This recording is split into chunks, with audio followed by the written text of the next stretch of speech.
With the 15th overall selection, the Montreal Canadiens select from the U.S. National Development Program, Cole Caufield.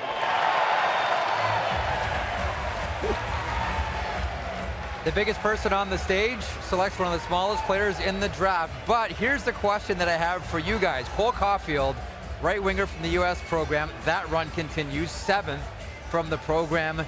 Did the Montreal Canadiens just draft Alex DeBrincat 2.0?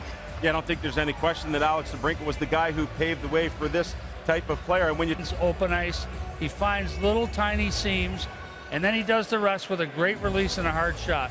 From Stevens Point, Wisconsin, again, another multi-sport athlete despite his diminutive size. This guy's going to go to Wisconsin, he's going to score a ton of goals, and then he's going to come out early. I think he's going to play. He's got some work to do, but his release and the power on his shot for a little wee guy, amazing.